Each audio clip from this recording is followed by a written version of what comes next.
LoveBristol logo up without it scrolling through. So I promised to tell you the story about the chair. So everything for the last 2 months. Let's have a look at it first. Well, it's not. Well, I'll tell you why. Because everything for the last couple of months. Oh, you can. You probably need to. Start your thing. Lord, yeah, just thank you for Sam. Just thank you for what you put in. That's of you that actually, is really inspiring and challenging and anointed. And we just ask that you'll use them today to speak to us. That's it there. Thank you. Yeah, so the chair, everything's been going wrong for the last couple of months. To an extent, it's amusing. If you know what I mean. Sometimes things happen and it's so much over what might randomly, coincidentally happening that you suspect that something's going on. And then it can become quite funny. So I've had in my mind, my chair fell to bits at Boomtown, so I left it there. And I thought, well, I've always wanted, I'd had in my mind's eye to make these Art Deco, shiny, super shiny with things and this and this and this. And you get the metal, I get stainless steel, which is highly polished, a mirror finish. And then they put plastic coating over the mirror side, so it doesn't get scratched when you're working on it. So you cut it all up, and you work it, and you do it, and join it, and everything like that. And then you have the grand reveal, where you peel all this white plastic off. So I did all of that, and I came to the point of the grand reveal, and it wasn't mirror finish. It was brushed, and it just seemed, and then I laughed because it was just like another thing. So it had to become my chair, so I didn't do all the augmentation on it. But it's still lovely. It works. Look at it. Just to explain to people who don't know me, one, I'm a numpty, and it's just my sort of disclaimer before I even start speaking. It's a wonderful thing to be. Liberating the extreme when I worked out that I was a numpty. Then it explained why I behaved like I behaved and said the things I said. So really look for the inner numpty, I urge you. And secondly, I have to sit down because I don't have the brain capacity to operate legs and mouth at the same time. And if I stand up, it's the legs get prioritised and then the rest all goes to pot. So we're on Psalms, and I'd recommend, I haven't taken anything from this, but I would recommend if you're interested in the Psalms to listen. It's a lovely audio book you can get, so you can listen to C.S. Lewis on the Psalms, and it's astounding. It's really good. It explains and puts everything into its understanding, because some of them are quite sort of hard to stomach, really. So I took, because I didn't get a shed load of notice to do this. Thanks, Sam. I chose Psalm 133, and I don't even know if we've already had a teaching on it, so I've had to miss a couple of weeks. It's very short, and it's one that you'll probably be very familiar with. So how good and pleasant it is when God's people live together in unity. It's like precious oil poured on the head, running down on the beard, running down on Aaron's beard, down on the collar of his robe. It's that the dew of Hermon were falling on Mount Zion. For there the Lord bestows his blessing, even life evermore. It's beautiful. And I imagine lots of people who have come across this. I imagine in the community houses it comes out all the time. In my own mind's eye, always get this image of some sort of medieval Trappist monastery, where in the morning some cross abbot is written it out and is prodding it. And all these monks with bumps and scratches on their where their little ball bits are, scowling at each other over the pottage because they, had a horrible row. But it's to open it up.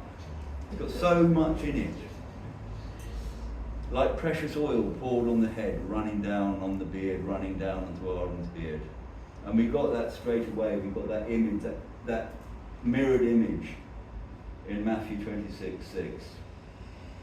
And while Jesus was in Bethany, in the home of Simon the leper, a woman came to him with an alabaster jar of very expensive perfume, which she poured on his head as he was reclining at the table.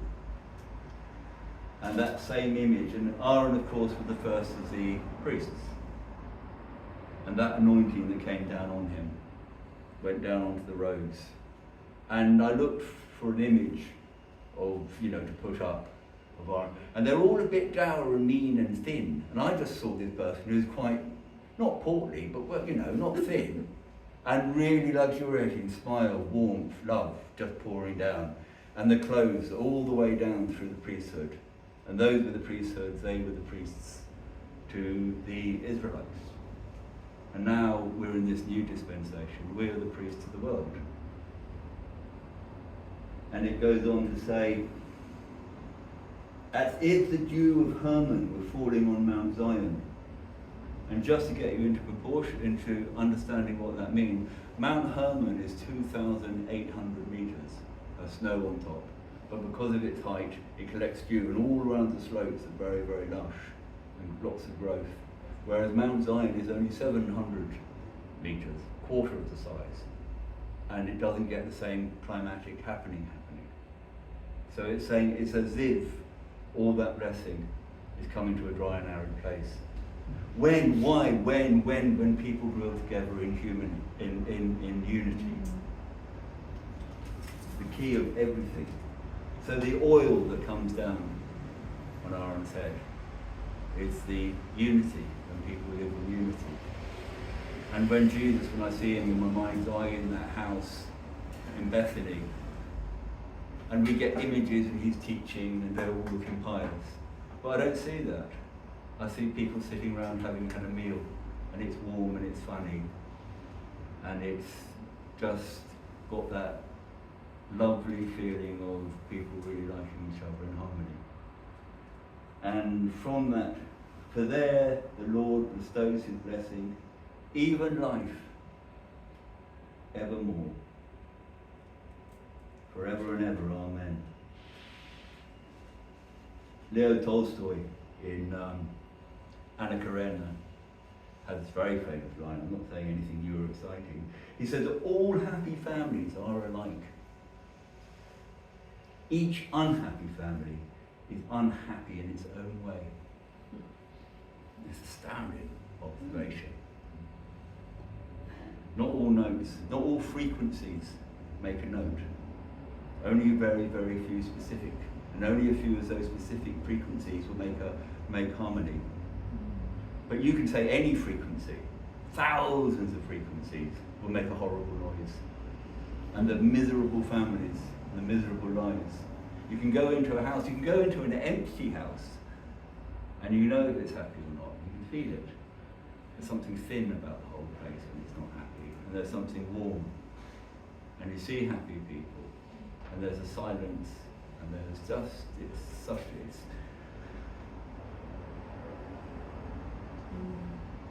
it's terribly easy. By the way, I found my note a minute and a half before walking out, I found I can't remember my mind. It's going to be a very different sermon about that.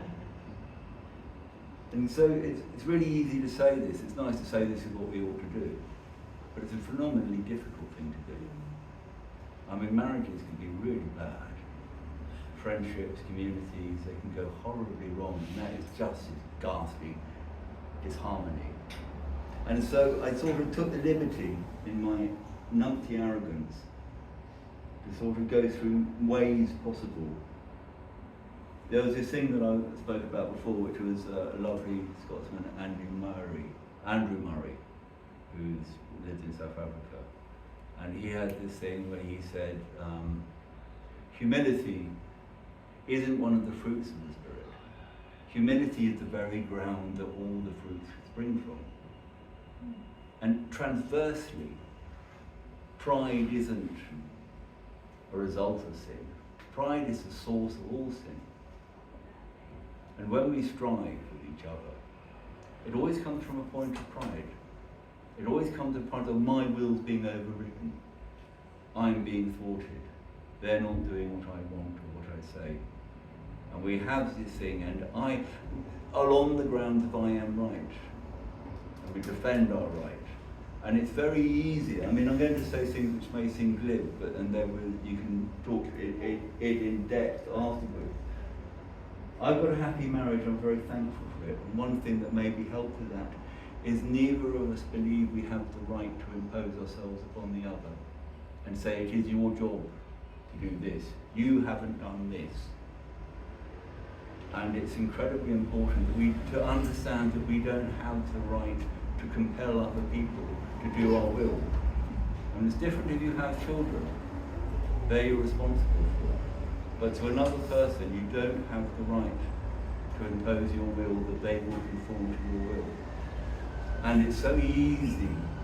I mean, in a situation, generally in a bad situation, the only thing that you can actually change is your attitude towards it. I've seen communities, I've lived in lots of communities, and I've lived in lots of really funny, odd communities, way before I was a Christian. I used to travel with shed loads of people, very, very illegally in vehicles and buses. And what was so interesting there is that people actually did live very communally, in a way that I almost haven't seen in Christianity. Where people shared these things, didn't even think about it. You could walk in anybody's vehicle and have food. Or if they're eating, they would stop eating and hand you the plate so that you could eat too. It was quite a normal thing. And what I noticed, I also lived in a very small village in North Devon, which was isolated. It's called Trevelli, you may even know it. It's so steep going down to the sea that they can't get cars down there. Everything has to go on sledges and get slid down the hill. And all the houses, everything's owned by one family. And in that environment, it's fascinating because people become, as you get to know each other more and have your space, and because you're not imposing a will on each other generally much, people get funnier and funnier and more idiosyncratic. And I notice that. But transversely, I've also lived on ships where you're at sea in close proximity to people, and big commercial, great big, metal things. But because you're in close proximity, and it has a sort of quite a regime, people have the opposite effect. People get quieter and quieter and more subdued. And I've been told by prisoners, people in prison, it's not that different a world, that they also become, you can't be loud, you can't be idiosyncratic. And so people get quieter and more subdued in those environments. It's something to think about, especially in people in communities. So where there's imposition, it subdues. Where there's freedom, people come out as themselves. Because it says, it's lovely, one of the archbishops, I can't remember which, he says that people are to be loved and things are to be used, not the other way around. And so when we sort of examine ourselves, what's bothering us and what's upsetting us and what's doing, ask yourself, is the thing that's bothering me something that's temporal? Because things will all be burnt up in the end. But people we know go on forever. And then you have to ask yourself, are the things that are bothering me with somebody else, are they about temporal things? Or is it about something that will live and go on forever? And when we start sowing into the eternal, like was just said before, then what we have to do is really examine and not put energy or create disharmony over things which are going to be burnt up. And when we go back to the pride and the defending my right, my way of doing things, my thing like that, these are nearly always just temporal things. And they're not going to last, and they're not really of very much value.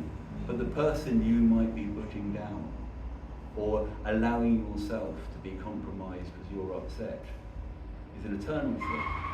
And so it's really important to separate what is of earth and what is of always, what's going to be burnt up and what's going to remain for all time, and concentrate ourselves on those sort of things. And the things that work, games. I find that if you turn life into a game, and consider it all a game, it starts being really good fun. Now I have, where we live just on the other side of the dams, it's a funny little sort of community.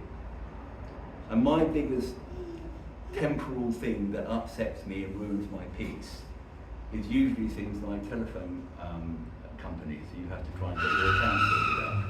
They are having fun. And so my neighbour, who's a neighbour who's rather old and not really with it, comes over with a huge pile of papers in his phone. Can I help him? And he's not very competent. And, oh yeah, sure, come in. And 2 minutes later, my neighbour from, and now also very old and very bizarre, comes over with her photographs to show us, and suddenly my whole day is going to pot.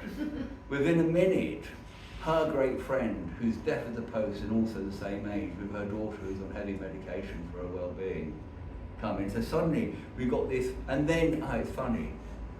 And so we ended up having the funniest tea party ever, including the man who was on the, so we had as background music, the holding music from the phone, we were waiting for, and deaf people and photographs that only showed people's feet and everything. It was, but that is a blessing. That confrontation always has this escape hatch, is humour. And if you're able to develop the sense of the ridiculousness, it's funny. When I peeled all of that off, it stopped being a tragedy, it was funny. And it's a very easy device to educate yourself into, is seeing the funny, finding humour in the ridiculous. And the other thing on that really is much the same, is turning everything into a game. I mean, we used to have strife in our house because the children didn't want to wash up. I washed up last time, he didn't. So we just made a game. We just, after the meal, we'd shuffle the cards and we'd play a game. And everybody loved the game, and it was funny, and they loved the tragedy and the triumph and the consequence and everything. And it just transforms. So if you're in community, you're having strife. See if you can't make it into a game. Because it's something that, it's a way of making it easy. This all leads into something, because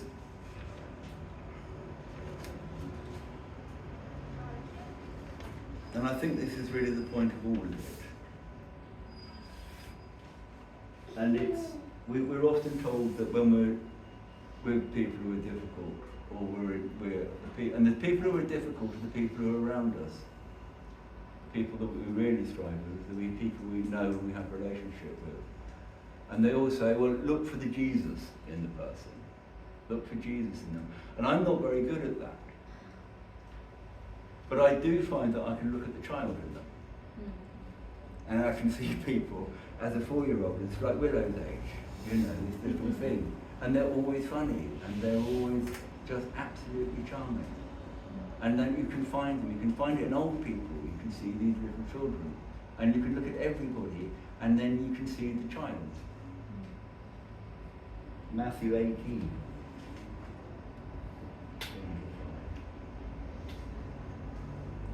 And at that time the disciples came to Jesus and asked, who then is the greatest in the kingdom of heaven? And he called a little child to him and placed the child amongst them. And he said, truly, I tell you, unless you change and become like little children, you will never enter the kingdom of heaven. I mean, the criteria we put for people entering the kingdom of heaven, is there ever this one? Unless you become little children, you will never see the kingdom of heaven. Therefore, whoever takes a lowly position of this child is the greatest in the kingdom of heaven. And any whoever welcomes one such child in my name welcomes me. And it's again something that you can discipline yourself into. If you're in that conflict situation, or annoyance, or something, is look for the child. Look for the child in them. Look for the child in you. And it's all innocence, and it's all forgivable, and it's all charming, and it's all okay, and it's in everybody, but you have to educate yourself to see it, and respond. And what's interesting, you start to see the child in yourself, and it's all okay. You might realise you're a numpty, but it's okay. There's this, and the awful divergence that we can make in our Christian walk is that we continue to grow up, and then we start adopting almost like a Christian ambition, where we start getting sophisticated and well read, and have our theology correct, and are wise. But actually, it's meant to be, we're meant to be becoming like children.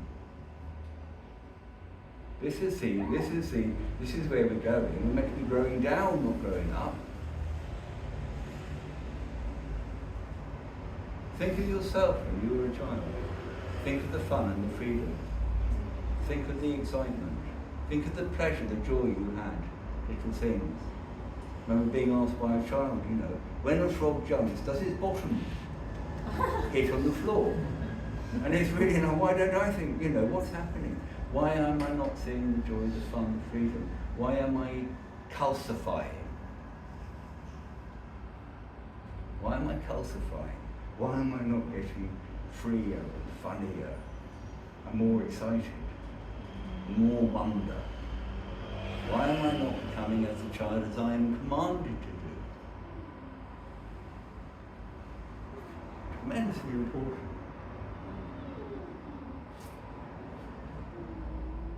The greatest sermon ever, I think, was John, the Apostle, the writer of the Gospel of John and the letters. And he was the only one who wasn't martyred. So he got very old on his island of Patmos, I think, and thousands of people would flock to hear him, and they'd bring him out on his bed to preach. And his sermon was 5 words. And it was, little children, love one another. And it's got everything in there. Little. Be little. Not proud. Be humble. Be little. Be children. Love one another.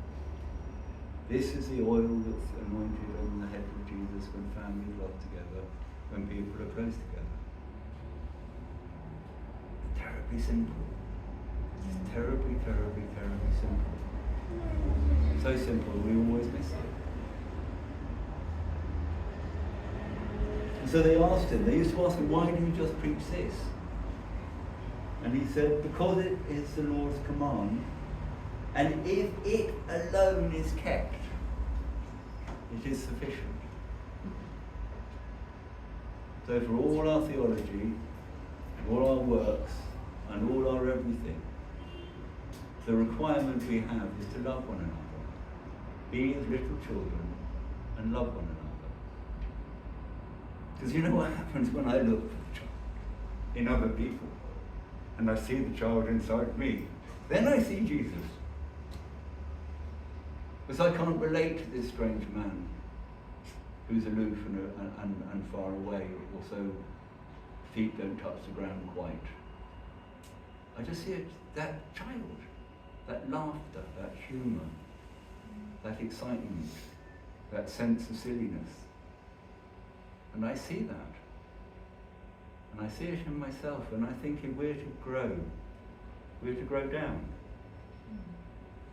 And if we're to live forever, then we're to be as children. Thank you.